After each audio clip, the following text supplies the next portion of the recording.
And just like that, even late, we are back with another recap review of the Max original. And just like that, it's your boy Lucas here with my amazingly talented co host, Amaya. What is going on with you this evening, ma'am? I've got my wine. I am ready, although I probably should have put more in here, but I'll make it do what it does. I about to say, yeah, because you got a little drop in there. I don't know how that's gonna last more than 10 I'm gonna minutes. just sip, I'm gonna sip. Okay.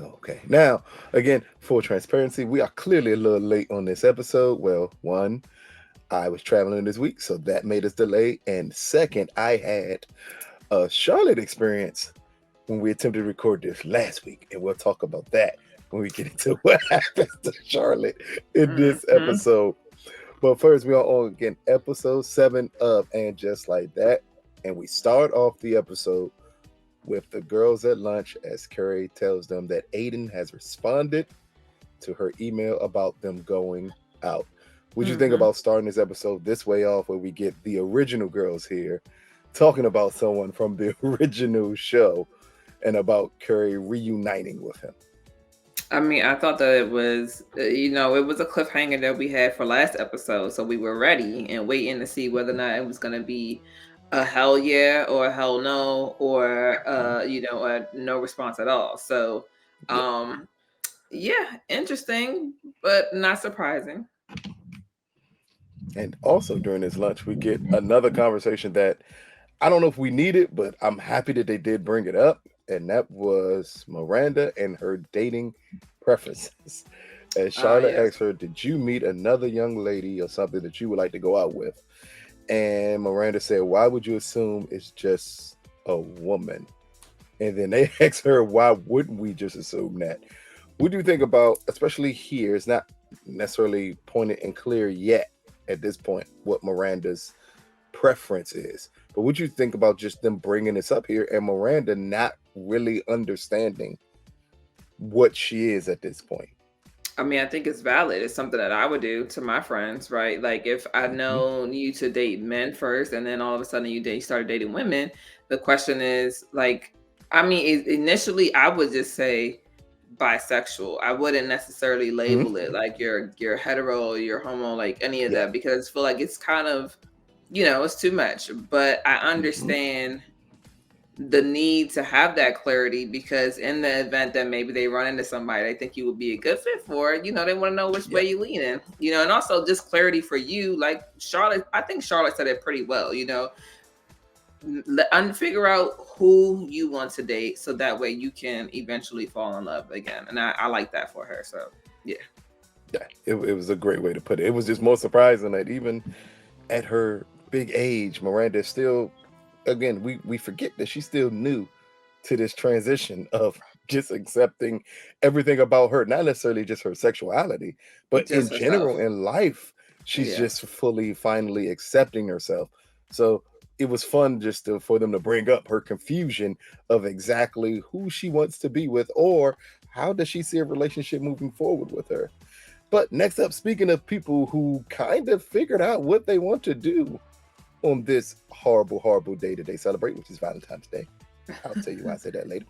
But we have Naya on a conference with her girlfriends, which at this point, like, can we get more of her away from the girls and possibly this other friend group and explaining something to us about this other friend group? Because that friend group seems rather interesting in this short clip here. But she tells her friends, like, hey, don't worry about me on this day. I am going to spend an evening. I didn't even know Hmm. this was a thing. So all I'm going to ask you is this a thing that women have coined as a evening of something, just spending time alone? I'm used to the self-care thing, what we call a self-care day, self-care Sundays from another Max HBO represented show used to say. I'm not used to the evenings things, but is this a trend or an ongoing thing that single people go through? I don't know. That is new news to me. Okay. I know about the Galentines Oh, because that's something that, yeah, women do together when they don't have dates or whatever. yeah. Uh the evening thing, definitely definitely new to me. So um Okay. I'll I don't want to say I'll let you know next year because I don't plan on being single next year, but hey, I know if you ever yeah. tell me you're having a evening, I'll fully understand what you. Because if you said it Hmm. beforehand, I would know. I would have the slightest idea what that meant. Because it's just an odd way to phrase it. But again, I guess with her being new and her being newly single, this is part of her transition. She seems more self-aware though of what Right. her transition should be than Miranda has seen for 2 years now. So at least she fully understands. Like, no, I just need to be by myself. I'm fine. Give me some chocolate, a souffle, and I can love me for a minute, which is Listen, something that's not talked about enough on this show. chocolate and wine, okay? Chocolate and wine will do it to you. All the time. All the time.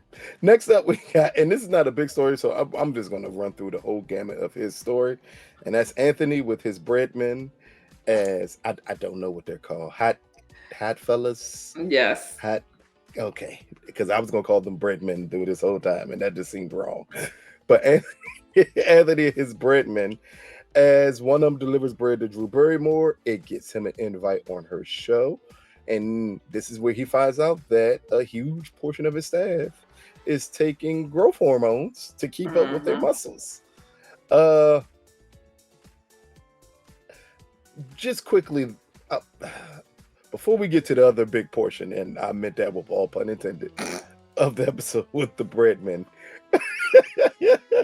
What did you think about just the introduction of him back? Because we haven't even heard much from him or his job. The last time we saw him, I think, was in the first episode with the Met Gala. Well, that was like his primary dominant, yeah, Yeah, episode. yeah. Yeah. So what did you think about them bringing him back just for this storyline, and then we'll talk about where the storyline went to afterwards. Well, I want more of Anthony. I'm always gonna want more of Yeah. Anthony. Just because he's a genuine, authentic character. Like I feel like he's the most unfiltered character who gives us so much laughter and like joy all Mm-hmm. in one. So like I want more of him. But I thought it was interesting because I'm thinking, come on, you couldn't tell that they were on steroids, which is crazy to me. They all look like their calf muscles look like they could be somebody's head. Like, come on, sir. Um, but yeah, I thought it was very interesting Mm-hmm. that he decided that he wanted to run a clean shop, and like just about everybody left. And now he's running around trying to find somebody.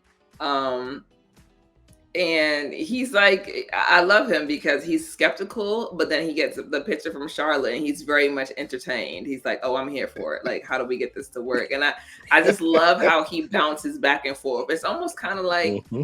you almost want you want a friend like that, or you want to be able to be like that. Like, yeah, you're having a down moment, but you got to find the Yeah. upside rather quickly, And I love that about Yeah. Anthony's character. Exactly. As he said it best, like when she asked, "Do you have other breadmen?" He said, "Of course I do, but they're porn star hot, not like in the evening." Like the point that he describes people that way is Yeah, absolutely hilarious. Now let's talk about his new breadman that Charlotte finds at a bookstore selling poems for $1. $1. Is it Francisco? Am I saying his name right, or am I just giving him the typical Italian name? I I don't know. think you I just don't know the gave. I boy's don't name. remember. I don't remember. Okay, we're So gonna call him Francisco. If I'm wrong, just correct apologies. us because you all do a great job. Of course, we know his name is not with Brady or Grady because y'all keep on correcting it, and I'm gonna keep on messing it up. But Francisco will be his name at least moving forward from now on. And it's weird that he didn't put the uniform on the fella before the show. At least to see, hey, okay, you do look good in the uniform. Great. I had this opportunity to come on this show. Instead, he waits to put the fella in the uniform right before going to air, and he finds out the fella has a rather sizable issue. I'm going to put it that way. Issue for daytime television, including Mm-hmm. Drew Barrymore in this episode, to have that uniform on. Clearly. Did you think they were going to allow him on television like that? That's what I'm going to ask. 'Cause that's the best way to put this. I didn't know what to expect. I was very much thrown off. Like, of course when you first see it, you're like, yikes, daytime television with moms and grandmas and aunties watching of the, Mhm. 30 and up kind of club. And sometimes parents who are watching with their kids and whatnot, because, if I see something like that, I'm asking mommy, what's that? Um, but what got me was the way that Drew Barrymore was like staring at his crotch the entire time, trying not to like be obvious, but still very obvious. Um, yeah, I thought that he would get backlash. I thought that's what it was gonna be. It was gonna be that he would Yeah, get backlash for the hood fella coming on and um, being overly well packaged. I guess I don't know what the right proper words to use body are, but positivity. That's what we're gonna call it. Body listen, positivity for men, because we don't get that too often. We don't get body positivity for men. Like sometimes men can't wear certain things. Just like the female teacher who was in class and people were trying to say she shouldn't teach kids because of her curves. She couldn't help her curves. He couldn't help his curve. So yeah, I it was made sense. It exactly made sense right. here why I guess that's why they did kick him off. But again, what makes this scene funny and what makes it feel like a classic Sex in the City moment is Drew Barrymore's reaction the entire time. And that they're talking about bread, and she found every pun with the Absolutely. bread to bring it back to him. Down to saying, well, how big does the bread get? Like, Yeah. I bet it gets really like it's those funny moments that made it worth it, because at first I felt like, well, why would they bring him in just for this? And then Mm-hmm. you get to this moment and you get the humor out the moment and you're like, okay.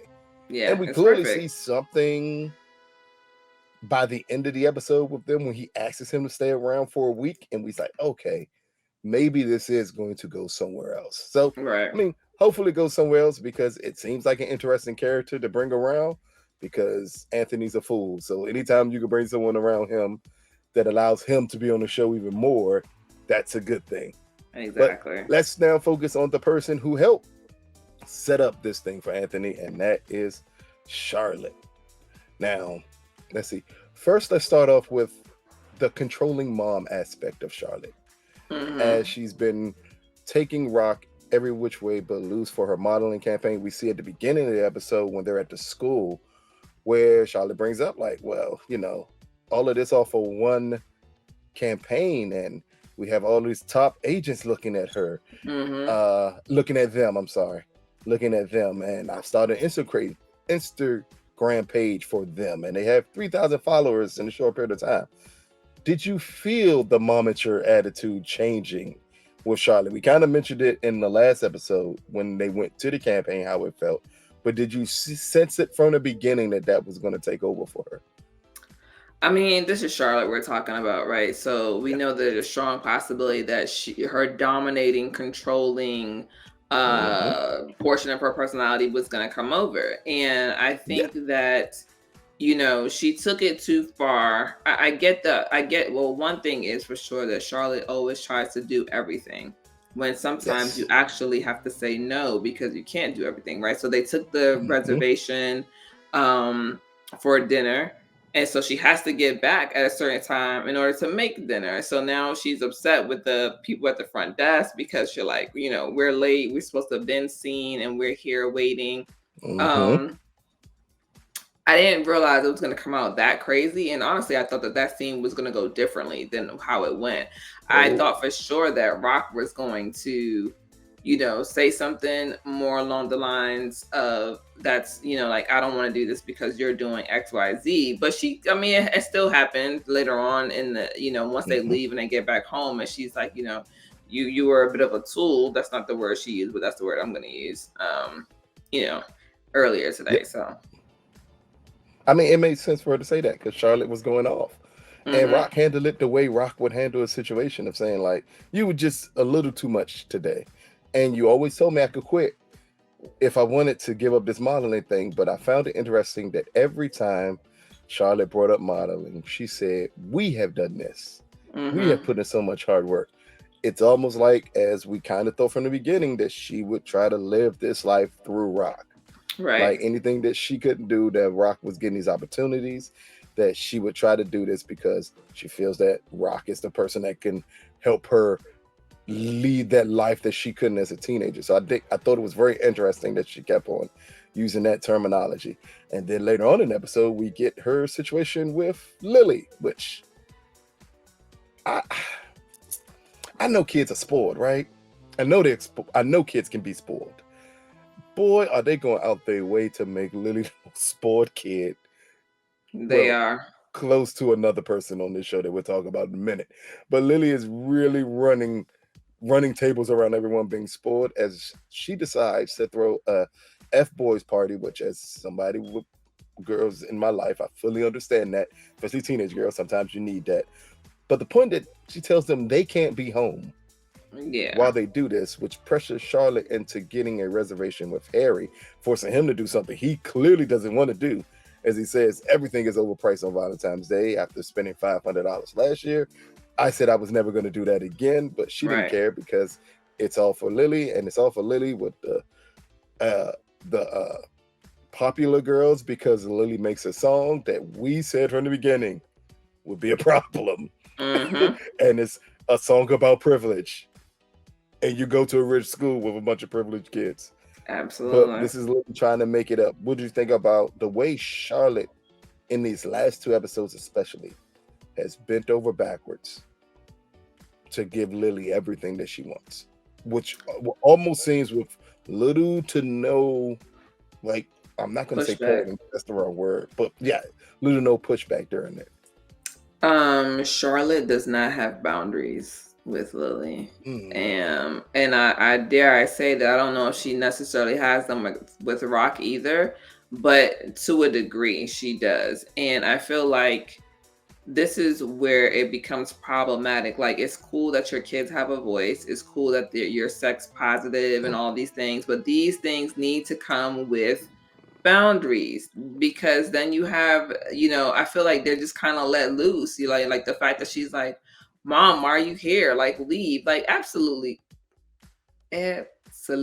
not in a black household. Okay, I am ooh, almost ooh. 40 and I still won't be like, "Mom, what are you doing here? Leave." And even if it's my house, like, that's crazy to me. It's like, it's very wild because I feel as though they're going out of their way to make Charlotte look very weak, like she doesn't have Mm, control over the kids, and that this is what it's like to have rich privileged kids. So they're kind mm. of just playing into the stereotype, and I feel like it would have been it's a great opportunity to do something different, and they didn't do that. Exactly. I mean, down to her taking the brownie as she brings the girls a Valentine's Day cake as Lily is forcing her out her own house. But she takes a brownie, they go out to dinner. She thinks she's having a heart attack, which I can relate to that. I thought the same thing before. Absurd. So I fully understood that part of it, but it's kind of weird that even after all of that happened, besides Harry saying, I'm going to kill our oldest, it's almost Charlotte having no, like, real, it happened. It's Mm-hmm. perfectly fine. Instead of being the parent and saying, wait, wait, wait. So if I'm this high off of this brownie and Right. somebody brought this into my house, this is a problem. And Right. this is a problem that we have to talk about. Just like they, as you said, they're going out their way to just say she's kind of aloof when it comes to them. And Mm-hmm. I don't know if they're using it as excuse of saying that she's attempting to do everything, and because she's attempting to do everything, it's throwing off her really being able to do anything good. Yeah. Because if you're doing everything, there's a lot of balls are going to drop on you. But Yeah. I But did like the go ahead. no, I was gonna say, but we see that she kind of, although she doesn't necessarily mention that she's gonna chastise Lily, she has this epiphany where she's now like, That's what I'm "I'm going to gonna bring up. call that Hmm. dude back." And remember, I said that. I said I feel like at some point she's gonna end up calling this guy, because it just seemed like she was losing herself in her Hmm. kids. And we know people who've done that, and Hmm. I've experienced that, firsthand, to where it only became like maybe the last 10 years or so, where I was like, "Listen, like, I need you to figure it out," and not in a Yeah. bad way, but I think that as we've gotten older, and then of course because we don't have children of our own, but I feel like we've learned that lesson that when we do have kids, it's like, yeah. Like you have your life and I have mine. Like you cannot become my life because that's just a recipe for disaster. So I do like that she found this moment. And one thing I will say, about Bay is that he really does, like, I love how he supports Charlotte in this very Yeah. weird, like, it's not, and then, and he's not even overly emotional. He's like just the right balance of emotional but stern, but like still like I can put my foot down, but I also can let loose, kind of like let go a little. So I don't know. I just love that he seems so very well balanced. They seem like a really great match. Like in this Yep. episode, I Hmm. feel like you really saw the balance of the both of them together as a couple. Yeah, because again, you put it perfectly. When he wants to go off, as he did with that hostess who tried to say, "Oh, you're trying to use that as an excuse to get," and he said, "If you call the fucking ambulance," like But he really was though, pissed come off. on, Barbie. Like, come on, Bimbo. It's, What do you mean that I'm gonna tell you that she's having a heart attack and that means I want you to seat us at a Give me a table? table. Yes, yes, because she may be having a stroke. So just sit us down, and we'll order food and see Come on. I what happens with cannot. her stroke. Yeah, I think that we've always said before that they are the perfect couple so far for this whole Sex and the City universe Hmm. because they match each other so well. And again, that's what makes Charlotte and Harry, as we said before, kind of the perfect couple for Sex and the City. Is because of that balance that they have with one another. Because we don't see that with any of these other couples so far on this show. Everyone is either like aloof too much or too serious. I mean, even Big and Carrie weren't didn't seem like they were always the perfect couple the way that Charlotte and Harry seem like they're the perfect couple and how all of that works. But Right. again, let's talk about this epiphany because it was very interesting that she said, "I'm everything to the kids. I'm your maid." I think she said that she was Harry's maid, and she said she was wrangling prostitutes for Anthony. Like I think this is the key part, as you said about a mom not wanting to be too lost in everyone else. Hmm. Because if your kids are your life, you have no life.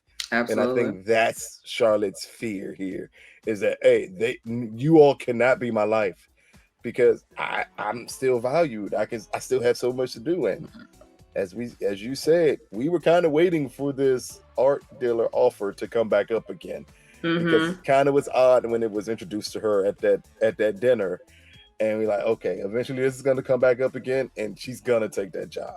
Because again, it's nothing like being away from home where you don't have to be everything to everyone. And speaking of someone who wants to be everything to everyone, let's focus on Miss Miranda's story this Mm. entire episode. We already focused on her confusion part, but next up, her and Nala go to a bookstore before Valentine's Day. And one, I just want to focus on Nala saying something that I've always thought, which is for some odd reason, even though it's Black History Month, Valentine's Day trumps Black History Month every time. And Every it makes time. absolutely no sense. And she said, there's all these books about love. We got that two little things in a corner, And and a that's for Black table. History Month at the Hmm. table. And what happened? Two little things at the table for Black History Month. I Yep. think it's very poignant. I do like at times, especially now in these last couple of episodes with the writers when they're getting into these grooves, where at first we thought it was kind of bad the way they were portraying some of the non-white characters on the show. Hmm. Now we're seeing that I'm thinking they're getting a better grip on who these characters are and not necessarily focusing on the race of the characters. And it kind of works when you have these little instances with Nala or stuff that we're going to talk about later on with Lisa and Herbert. But here, Miranda runs into someone who I'm guessing she listens to on Book on Tape on Jane Austen. Hmm. Didn't even know that was a thing that people listen to that much because that would put me to sleep. But, but she is just captivated and mesmerized by this woman as she's reading to this crowd, which leads Miranda to asking this woman out on a date and declaring to Carrie that she thinks she's found her type, which is she likes strong, dominant women.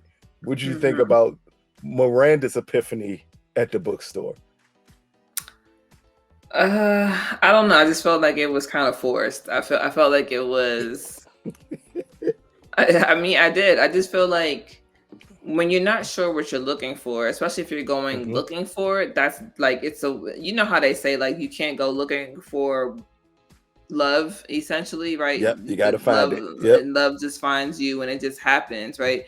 So for me, it kind of just reminded me a lot of Che. That's what I just Mm. I couldn't get over the fact that it was this person is speaking, right? This person has a Hmm. dominant, very strong masculine energy. And I just couldn't help think, but that was like just a different version of Che. It kind of felt like that when she first met her. But then as we go, as Miranda's super hype about this date, and we get to the date, first we get to the point of this woman who I want to say her name, Amelia, who tells her, hey, instead of going to this restaurant, meet me at my place. Which, if this was a man and a woman, I think that would go off a little differently. If I was Hmm. to tell a woman, hey, so I'm just going out to dinner, let's just meet at my place. And you kind of know what you're heading to. Granted, that's where exactly Miranda wanted it to head to. But once she gets to this place and all the glitz and glamour of this woman is gone, what did you think when she opened that door? I'm not here to apartment shame anybody. I fully understand that, we live a certain way, but I would just Hmm. assume that we would straighten up a certain way if people were coming to our place here. You So knew what you you were think gonna have about, company. you knew you were gonna have company and you got this mean ass cat in the This was bathroom. your suggestion. Like you You ain't got suggested the this. litter box dump. You still got the thing set up that you record with. Like you just didn't plan on. You didn't even have fresh sheets ready to go. That makes Yeah. no sense. What do you No. just think about once she gets to this apartment and everything that she goes through, and that she still stayed? I'm not surprised, right? It's Because Miranda is so freaking confused. She's yeah. confused. She's hurt, right? Let's be clear. She's hurt because Hmm. of everything that happened with Steve. Now everything that's happened with Che. Yeah. Um, which is why, again, I said that it was very confusing. And if you go looking for it, you're not really finding what you're looking for. You're just finding kind of like a substitute, a patch, like how they say you put a band-aid on a situation. And Yep. so to me, that's kind of what it was. It was just very much like, girl, why? And like when you came in and but listen, as soon as she asked me for quarters and left out to go to the laundromat, listen, I'd have been 7 minutes right behind her. I'm gonna give you good 7 minutes to walk out downstairs, out the building, and around the corner. After that, I'm gone. Ain't no way I'm sticking around for that. Listen, maybe I caught you at a bad time. I'll try again That's next it. time. Yep. Maybe, but I'm not staying. That's crazy to me. That's crazy to me. You Don't were ask just me. Don't ask me because you for were just really quarters. unprepared. Like you knew I was coming. You invited me here to your home, and to me, it's kind of rude. It's very rude, It's actually. So, yeah, no, disrespectful. yeah, and I'm not surprised It's though because I feel like Miranda wanted so badly to be away from Che and to forge this new lane for herself that she was like hmm gonna stay. And I love that Carrie brought it up. Like, well, do you have to stay? I'm like, I'm confused. that made Like no damn sense. You asked none. me for quarters. Quarters? I'm the moment I come in your place and it looks anything like that, I'm leaving. Like we If can the nope. The moment I hit listen, that litter box, it's a we're done now. We're yeah, done here. no, because I Have I mean, that's what I'm trying to say. I'm not trying to apartment shame because New York is expensive in this mm-hmm, show. So I fully understand. But if I walked into your place on our first encounter, our first date, that would be the big thing to me. The first date, and you got that little refrigerator with that other little refrigerator or whatever that is on top of there, I'm leaving yeah, back out because this yeah, wasn't like no. At yeah. that We point, could have I just already know we're not going to work. And we You just door go to dashing dinner. too? Nah, not the DoorDash, not the You didn't look at even the cook. menus and tell me what You you didn't even want and we cook can me order. nothing. Miranda Like, was are going to end up you paying for that meal. You know crazy? that, right? Of course, Miranda was going she to end up asked her paying for for that meal. quarters. She asked her for quarters. Miranda was paying for Absolutely. everything. No, Oh, it's it yeah, was ridiculous here. it was I've never ridiculous. experienced. Have you ever experienced a date like that? Have you ever gone over someone's place and it just be in shambles and you're like, wait, I thought we were. Not in shambles, but I definitely dated a guy, and at some point in time, I was like, "Why don't you have a bed frame?" And then proceeded to like ask him to buy a bed frame, and then I just bought him like I think I had like I wanted to do something nice for him because he was taking care of something for his mother at one point on like one of these days, and I wanted to do something nice like make the bed, pillows brown. I said, nah, bruh. Oh, Just gonna throw these out. Like he didn't even know. Like he didn't know I threw them out until he got back. Like I threw the whole everything out. Sheets, pillowcases, pillows, gone. Bought a whole new set. Ugh. I was just like, why? Like, how are we here? Like, wow. See, men don't have those type of experiences. Most women are nasty anyway. So we kind of come into it expecting everything to be in shambles. The only thing I ever had happen is a woman invite me over for dinner and proceed to have me order dinner, but also proceed to say, I don't know what I want to eat. And that was a conversation that lasted for an hour. oh And what I no. don't do well is you being just so oblivious. One, oblivious enough to invite me over for dinner and then have me order dinner. And then tell me you don't know what you want to eat because you can starve.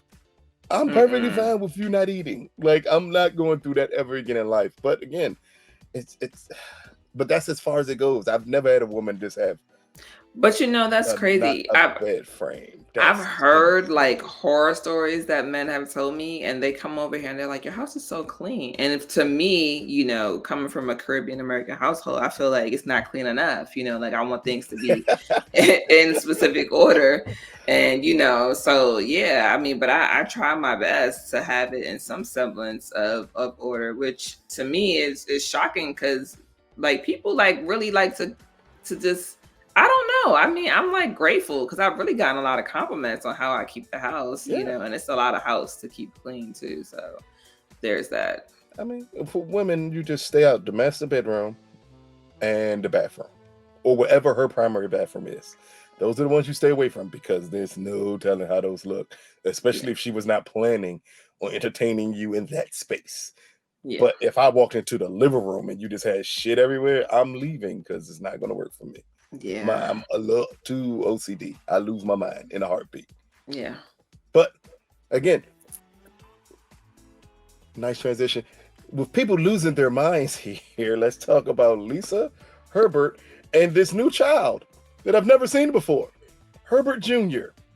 Where has Yeah. Herbert Jr. been? We Mm. were told they had 3 kids. All we had so far was the girl with the civil rights braids, but we didn't see the other 2 kids. Yeah. They had that scene where she kind of where they're jumping on the bed and they hurt dad, but Hmm. I didn't think he was that old. Maybe that's the middle child that was with them when that was happening here. But here with Herbert Jr. and Lisa, first we introduced to Herbert Jr. as he has this little hussy hanging over him in the schoolyard, and Lisa is losing her mind, not Hmm. understanding so much inappropriate touching and stuff while everyone's around. What did you think about the way she approached him and her about their actions in that schoolyard? I think she did. I think she did okay, right? I mean, I Yeah. don't know what you would have done differently if you look across and realize that this girl is getting ready. I mean, because she really was about to put her hands down Yep. his pants and or on top of Hmm. his, his whole penis. Like that's a Hmm. lot. Like, ma'am, we're in public. No, right? Like, no, like, where's your manners?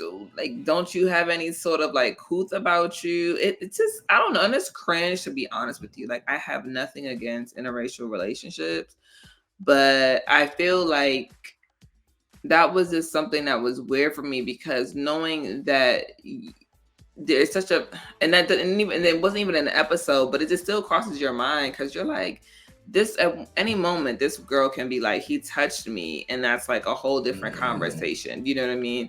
Yeah. Um, Yeah. but I do think that she was very clever, right? She's like, yes, my purse, guess what? I like it because it has a handle and it just stays up on my, and I don't have to hold it. And, like, and then Yeah. Uh-huh. he's being like extra because he's like, Mom. And she's like, what? It's daytime. People are around, But nonetheless, again, this goes back to like rich, privileged kids' behavior. It seems that Mhm. they don't have any like set, like there's just set rules that we know that we shouldn't just be doing in public. Like I don't understand. I don't think that's a I hate that I feel like it's a rich privilege thing because I mean, don't Yeah. you know you're not supposed to put your hand on somebody's crotch or close to it in public? I'm just confused. Don't you know at your age on a schoolyard with other little kids, excessively making out and stuff is not appropriate? Yeah. Like, do we have to have that type of conversation? Granted, yes, we do have to have that type of conversation, but I would expect it to already happen. When I Yeah. when I see that you're interested in whomever you choose to date, guess what you're Mhm. not doing? Inappropriate stuff in public. Yeah. It's a time and a place for everything. Showing affection is not a problem. Overly showing affection is a huge issue. Yeah. But Over next up, affection. they get home, and again, this is privilege here. The pillow chop. Hey, but right before that, when Herbert Jr. comes to them and says that Baxter, of course, her name would be Baxter, Baxter's parents have gotten them a suite at the Mondrian for Valentine's Day. Mhm. And Lisa, luckily, I was hoping they wouldn't have her respond the way that I would assume most non-black parents would respond to that. Instead, she responded like a black parent. Said, Mhm. "Oh, absolutely not. Mhm. Of course you're not going there. Why Right. would that be okay for you to go there?" Granted, Herbert did break and say, "Well, you will be. We're not going to be here. You'll have the place to yourself." Which, no, you ain't having nothing to yourself. And I'm sorry how this is going to sound, and it's not. You're not having it to yourself with this young lady who happens not to be of your race in my house and no adult supervision being present. Mhm. We kind of know where this goes to. And no, we're not going down there. Not that you can't date, but you can't do this and a parent not be there Right. just in case something happens. Mhm. One, I'm not a fan of teenagers who I know will have sex. It happens, but I'm not just gonna like give you the key to just do it freely Right. in my house. Not a chance in hell. So, what did you think, one, about her response to then her saying, "Hey, you just invited them to have sex in our bedroom," down to the pillow chopping of saying, "I'm Mhm. setting them up. I'm gonna see if they gonna get in this bed." Before we get to what they actually did, what you think about this whole setup with Lisa? Well, I mean, she responded like I thought she would. You know what I mean? Like very calmly, but also not like absolutely not. You're like, we're not doing this. Like, why is this even a question? And I think that I want Herbert to like, you know what I mean? Like, come on, bro.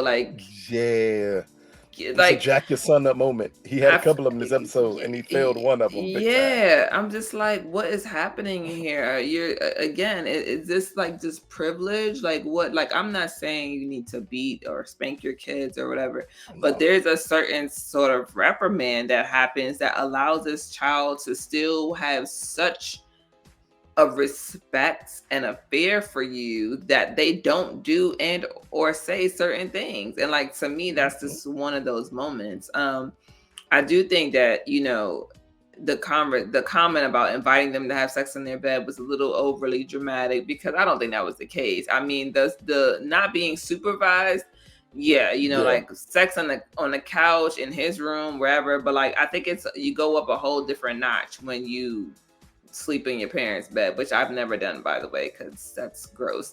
But Yes, hey, absolutely. you guys got those extra 5 points on that sex questionnaire because you did it, so it's okay. I'm not judging you, but I'm always gonna be 5 points short because I ain't did it. Yep. Nope. But I thought It's that nasty. I thought the pillow chop was funny as hell. Something that again, it was just, it got the comedic aspect, you know what I mean? Like, I'm gonna Yeah. chop this pillow so finely and I'm gonna take this picture, I thought that was cool. I liked it. I don't necessarily think that they thought that he was gonna have sex in their bed, but I do think that they thought he was gonna have sex in the house for sure. I think it was her being scared because she believes the girl has no boundaries. Mm-hmm. So I don't think it would be him wanting to do it as much as the girl probably pushing him to do it. Right. And boys at that age will follow with whatever girl tells them to, whatever she says do, you're gonna do it. You're not even gonna question it. Mm-hmm. What I have a question about, and it wasn't addressed in this episode, but it's the first thing that popped into my head when I saw Herbert Jr. One, I was a little upset when he was raising his voice at Lisa, and Herbert didn't shut that down immediately, because what we're not gonna do is act like you're grown in my house. But Mm-hmm. two, we saw an entire episode where they made this little girl put these civil rights braids in her hair because mother doesn't like certain things in a certain way. And we got this little boy. His hair ain't nothing like what I would have had expected it to be. Do you think it's a double standard because it's a little girl that they worry about the mother's perception of? Because she clearly wouldn't say anything to Herbert Jr., and his hair is not like military shaped or a low fade or anything of that nature. It's what you would consider, to me, what the little girl's hair was before they put the civil rights braids in there. I don't know if there's Where a it was double natural standard. looking. Yeah. Like her hair was very natural. His hair is very, very natural. But they were quick to braid her hair up in front of mother. I don't think there's a double standard, but I think that there is a certain, I mean, right now the style is in for his hair to be like that. Not to say that the style isn't in for her hair to be like that, but I think there's a certain level of I don't know if she can protect herself the way that he can if something were to be said about her hair, if that makes sense. And so I also, why I think that it's just a preference, because the grandmother has said something about the daughter's hair often than not. It's more of a like, let's just do this to shut her up kind of thing, versus like a preference to have her hair like that. If that makes sense. Yeah, but I don't think it's a double standard. I think that specifically right now, everybody with kinky hair, right, has been embracing the naturalness of their hair and all that jazz and whatnot. But I do think that because maybe he's in high school, he has a little bit more flexibility, right? Because you could tell him what to do with his hair, but like you really can't, because it's dicey. I mean, I feel like they shouldn't really be making her, because I don't know if she knows why they changed her hair. You know what I mean? Like, I don't know if she knows that they changed her hair and braided it up because grandma said so. So, but she was there when dad did say, like, we got to get her hair braided. Mom's on her way. So that's probably it. But yeah, I think that it's just a weird track moment. But it just caught my attention. And I'm like, wait, that's odd, because that at least shows that you're at least more free wielding with him than you are with her. And maybe it is the age aspects of it, but the little girl loved when her hair was that way. So that's what made me bring it back up. But let's close out Lisa and Herbert with, while they did not sleep in their bed, they violated Lisa in a completely other way by going in her closet to take pictures of her items so Baxter can stunt for Instagram. What did you think about Lisa's reaction to it, and Herbert finally stepping out like, you are on your own, like, not your mother's closet? He even said you could have had sex and it wouldn't have been as bad as going into her closet. Yeah. I wanted a fake dream scene, right? I wanted a fake scene where she like punched the girl in the face.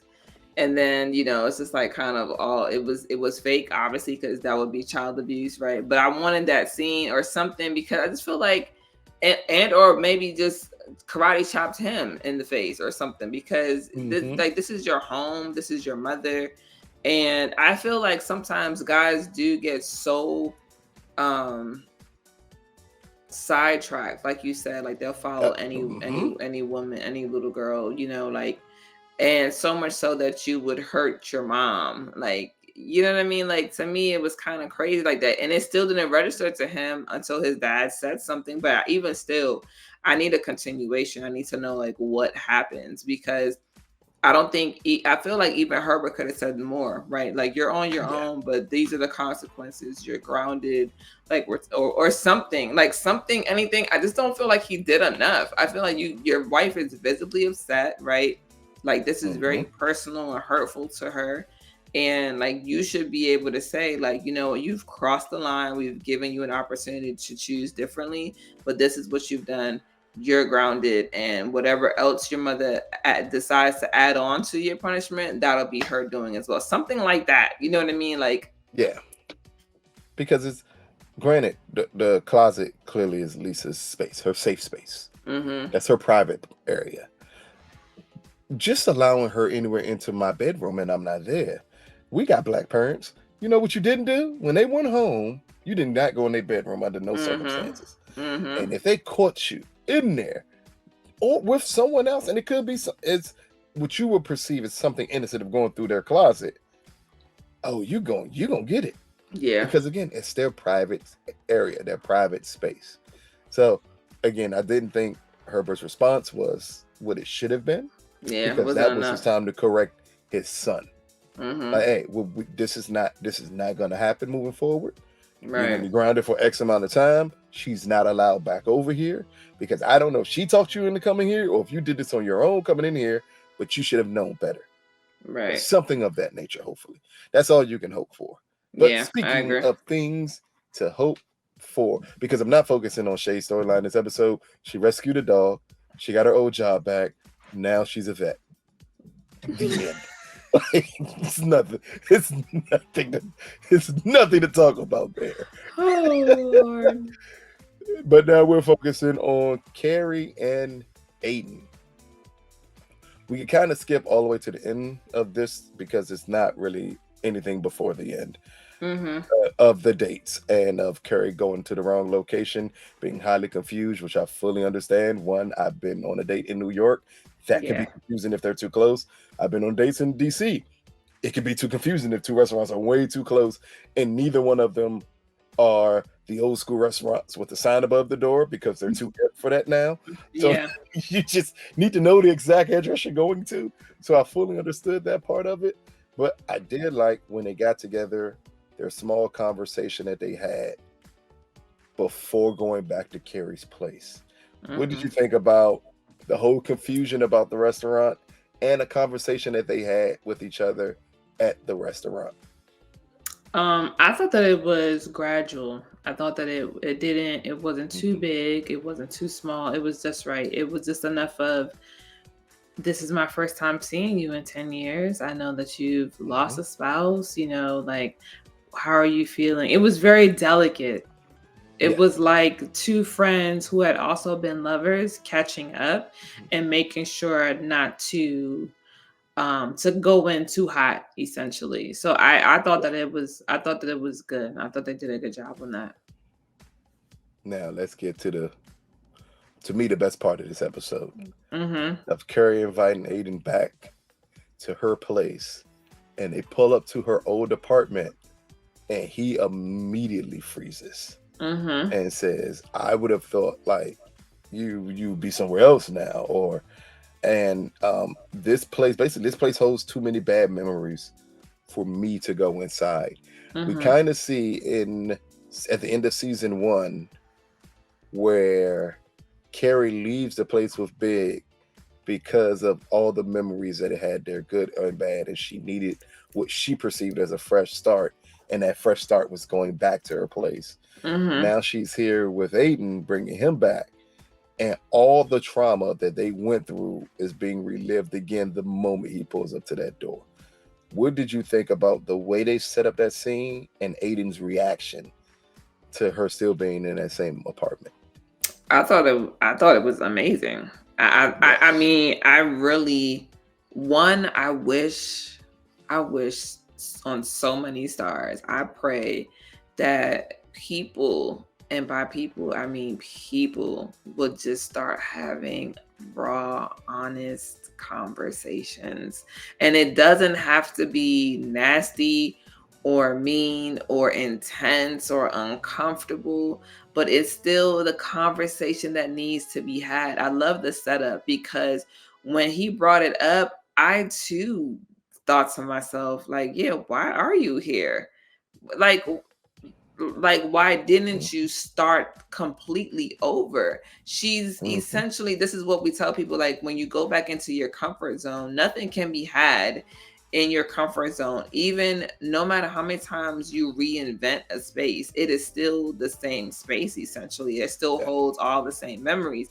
And I love that he was honest and he was vulnerable, he was transparent and saying, like, I thought that she would have been somewhere else. I'm never stepping foot inside this house again because it holds way too many bad memories for me. This is where Mm-hmm. we ended. And I love that because it was powerful in a man showing how he feels, being able to express his emotion in a way that was very clear. And Mm-hmm. but I also like that he came up with a solution. Like, this is New York, they have plenty of hotels. But my thing is, what does this look like for the future? If I Mm. mean, because yeah, you can get a hotel tonight, but what about the random, oh, I want to come by your place and cuddle Netflix and chill? That's another hotel. And I mean, I'm pretty sure they're very well off with money, so it might not be an issue. But in my head, it still does not, it Solve the doesn't, problem. right, it doesn't solve the problem. It's a Yeah. temporary fix. It's a temporary fix. But I do like that there was still some sort of growth, some sort of solution for that Yeah. moment that didn't give it like a complete, because I was kind of tired of seeing her just like zonk with these dudes anyway. So it was nice that this had happened.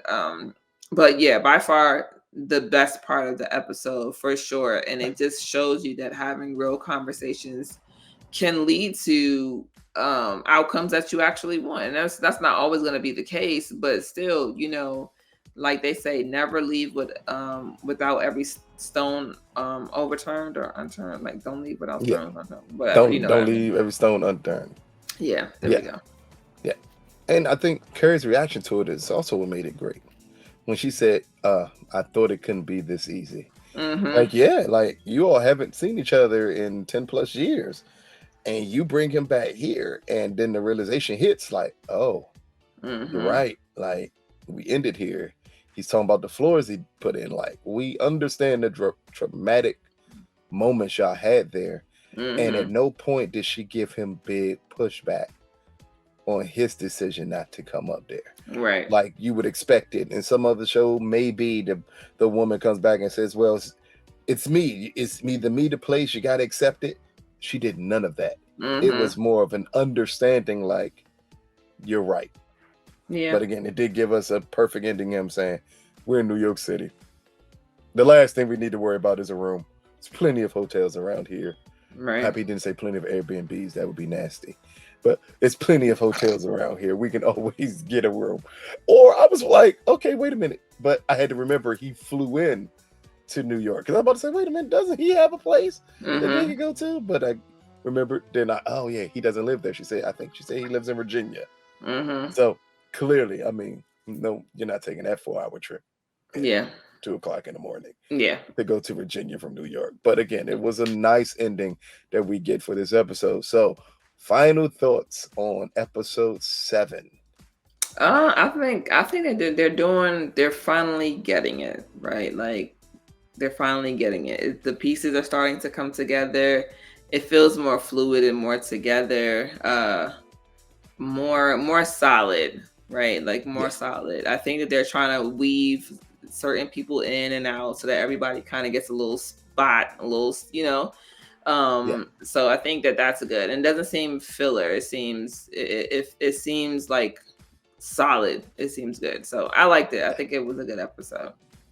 yeah. You get the moments where they would just brush through moments like Shay getting her career back as a veterinarian, or Seema with the massage place and her going off on them. Like, those are moments that work with the show because they're small moments. Yeah. But I think they're finally realizing, okay, we have the core 3.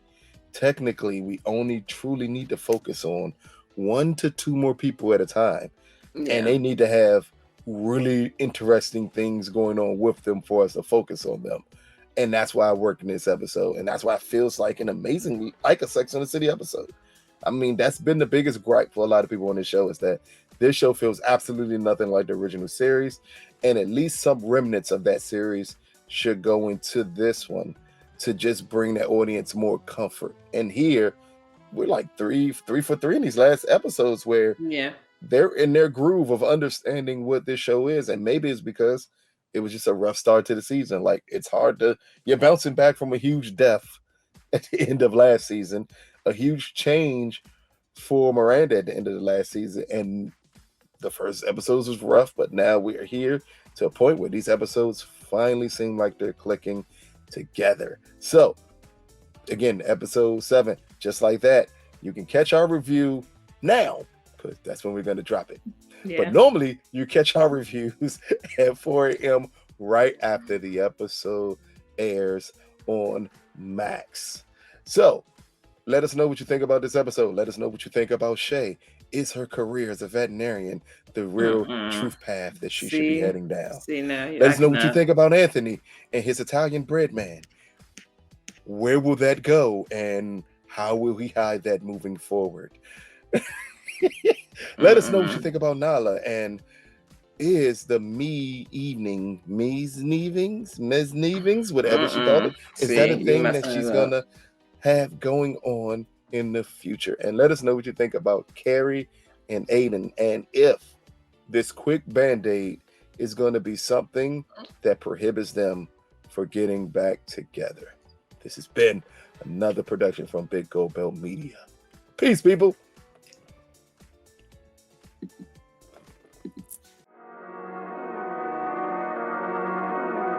I